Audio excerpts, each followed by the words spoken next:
Fashion designer son of lady styler ఇది వంశీ గారు 30 years back తీసిన సూపర్ హిట్ సినిమా లేడీ స్టైలర్కి సీక్వెల్.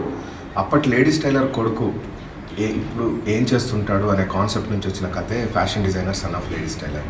సో ఇది కూడా వంశీ గారి దర్శకత్వంలోనే రూపొందింది. దీనికి మణిశర్మ గారు సంగీతం ఇచ్చారు. సో వంశీ గారు మణిశర్మ గారి కాంబినేషన్లో పాటలు ఎలా ఉంటాయని చాలామంది సంగీతాభిమానులు వెయిట్ చేస్తున్నారు. అయితే ఈ cinema May 3rd week release చేయడానికి అన్ని సన్నాహాలు చేస్తున్నాము. సాంగ్స్ రిలీజ్ చేయాలి. So thanks to social media ఇప్పుడు సింగిల్స్ రిలీజ్ చేస్తున్నారు. ఒక్కొక్క పాట రిలీజ్ చేయడం వల్ల ప్రతి పాట పైన ఫోకస్ ఉంటుంది. సో అలా మేము ఫస్ట్ సాంగ్ రిలీజ్ చేద్దామని డిసైడ్ అయ్యాము. సో ఫస్ట్ సాంగ్ ఎవరి చేతుల మీదుగా రిలీజ్ చేద్దామంటే నాకు వచ్చిన ఫస్ట్ థాట్ వంశీ గారు రిలీజ్ చేస్తే బాగుంటుంది అని అనిపించింది. బట్ వంశీ గారేమో ప్రతి పౌర్ణమికి పాపికొండల్లో గోదావరి నది ఒడ్డున గడపడానికి వెళ్తుంటారు. సో ఆయనకి ఇప్పుడు మొబైల్ కమ్యూనికేషన్ లేదు ఇన్ఫార్మ్ చేద్దామంటే. సో ఇది ఏం చేద్దామని ఆలోచిస్తే మా డిఓపి నగేష్కు ఈ బాధ్యత అప్పచెప్పడం జరిగింది. సో ఆయన ఇప్పుడు పాపికొండలకు పంపించి వంశీ గారి చేతుల మీదుగా సాంగ్ రిలీజ్ చేసి తీసుకొచ్చే బాధ్యత ఆయనకు అప్పచెప్పాము. So let's see what happens.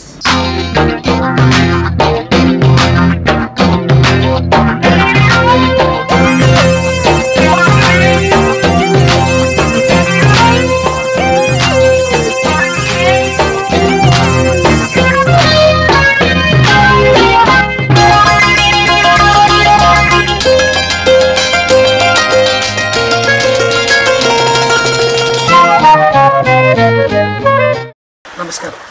నేను ఇక్కడికి వచ్చి 3 రోజులు అయింది. ఇవాళ చైత్ర పౌర్ణమి. ఇంతలో నగేష్ వచ్చాడు. ప్రొడ్యూసర్ గారు ఈ పాట ముందు రిలీజ్ చేయమన్నారు. నేనేంటి ఏమన్నా ప్రముఖులు చేస్తే బాగుంటుంది కదా అన్నాను. నేను లేదు మిమ్మల్నే చేయమన్నారని మరీ చెప్పారని గట్టిగా చెప్పాడు. ఆలోచిస్తుంటే ఈ గోదావరి సమక్షంలో ఈ పాట చేయడం అదే రిలీజ్ చేయడం ఇంకో విధంగా నాకు ఆనందంగానే అనిపించింది. కాబట్టి రిలీజ్ చేస్తున్నాను.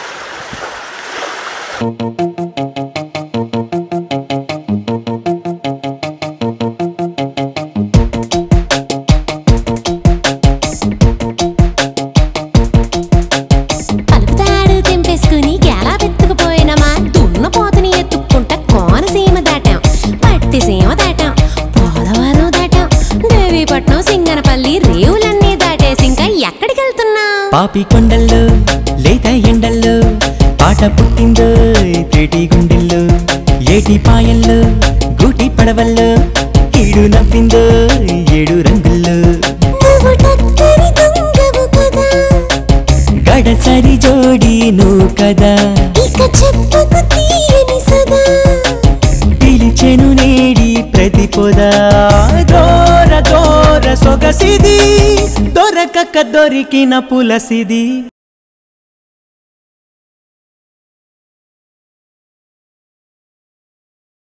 సో రీజన్ ఇమీడియట్గా ఎస్ చెప్పడానికి రీజన్ అంటే ఇది వాసు గారు డైరెక్ట్ చేస్తున్నారనా లేకపోతే ఈ సబ్జెక్ట్ ఇలా ఉందనా? లేదు, ఫిల్మ్ చూపించారు నాకు. కన్నడలో ఒక ఫిల్మ్ హిట్ అయింది, చూస్తారని చూశాను, నచ్చింది. అది తెలుగు తమిళ్కి ఎలా మార్చాలి అన్నదిని ఒక చిన్న ఐడియాలు చెప్పాం. ఆయన మీరు చెప్పొద్దు నాకు అర్థమైందని వెళ్ళిపోయి 1 వీక్లో చేసుకుని వచ్చేసారు. అంతే, వేరే డిస్కషన్. షూటింగ్ స్పాట్లో చాలా హ్యాపీగా ఈ పిక్చర్ స్టార్ట్ అయింది, ఫినిష్ అయింది, నాకు తెలియలేదు, అంత స్మూత్గా వెళ్ళిపోయింది.